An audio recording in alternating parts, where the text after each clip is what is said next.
আমরা তো শুধু মেসি, নেইমার আর রোনালদোকেই চিনি।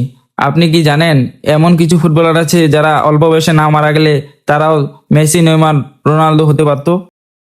মাত্র 20 থেকে 30 বছর বয়সে মারা গেছেন যে ফুটবলার, আর শেষের জন তো রোনালদোর পরম বন্ধু ছিলেন। তাদের মৃত্যুগুলো এতটা স্বাভাবিক ছিল যে দেখলে আপনি অবাক হবেন।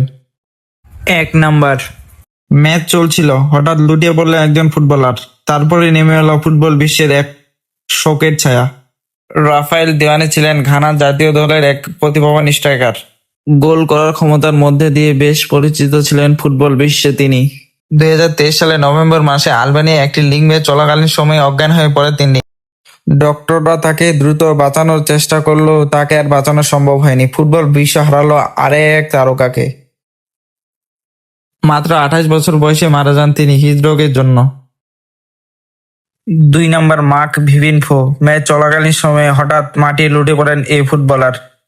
তারপরেই বদলে যায় ফুটবল বিশ্বের এক নতুন ইতিহাস। মার্ক ভিভিনফো ছিলেন ক্যামেরুনের এক দুর্দান্ত মিডফিল্ডার। ইংল্যান্ড ও ফ্রান্সের কাপগুলোতে খেলে তিনি দুর্দান্ত পরিচিতি লাভ করেছিলেন। 2003 সালে কনফেডারেশন কাপের সেমিফাইনালে হঠাৎ করেই তার বুকে ব্যথা অনুভব হয়। এতে তিনি মাটিতে লুটিয়ে পড়েন। তাকে হসপিটালে নিয়ে যাওয়ার পর ডক্টরগুলো তাকে প্রাণপণ বাঁচানোর চেষ্টা করেন, কিন্তু তাকে বাঁচাতে পারেননি।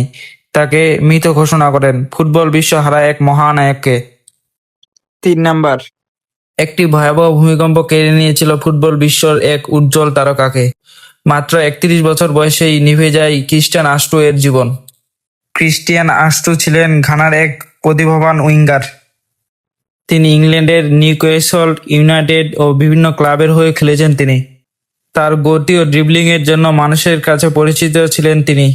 2023 সালের 6 ফেব্রুয়ারি তুরস্কের এক ভয়াবহ ভূমিকম্পে নিখোঁজ হন তিনি। কয়েকদিন অনুসন্ধানের পর ধ্বংস স্তূপের নিচে তাকে পাওয়া যায়। তার মৃত্যু শুধু ঘানা নয়, পুরো ফুটবল বিশ্বকে শোকাহত করেছিল। ক্রিস্টিয়ান আস্টো আমাদের মাঝে নেই, কিন্তু তার হাসি ও অসাধারণ পারফরমেন্স আমাদের ফুটবল বিশ্বকে চিরকাল বেঁচে থাকবে। 4 নাম্বার, মাত্র 28 বছর বয়সে ফুটবল বিশ্ব হারিয়েছিল এক উজ্জ্বল তারকাকে। কিন্তু জানেন কি কিভাবে শেষ হয়ে গেল ডিয়াগো জোতার জীবন? ডিয়াগো জোতা ছিলেন পর্তুগালের অন্যতম সেরা ফুটবলার ও ক্লাব পারফরমেন্সের মধ্যে দিয়ে তিনি হাজারো ও কোটি ভক্তের মন জয় করে ফেলেছিলেন। তার রোনালদোর প্রতি ছিল অপরূপ ভালোবাসা ও বিশ্বাস।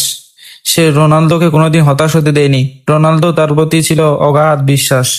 কিন্তু হঠাৎ করেই চলে গেলেন এই পর্তুগিজ ফুটবলার। 2025 সালের 3 জুলাই একটি মর্মান্তিক সড়ক দুর্ঘটনায় মারা যান ডিয়াগো জোতা ও তার ছোট ভাই এন্ড্রি সিলভা। এই মৃত্যুতে ফুটবল বিশ্ব হারায় এক মহান তারকাকে। যদি আপনি এদের মধ্যে কারো ফ্যান হন বা যে কারো ফ্যান হন, অবশ্যই কমেন্টে বলে যাবেন তার নাম।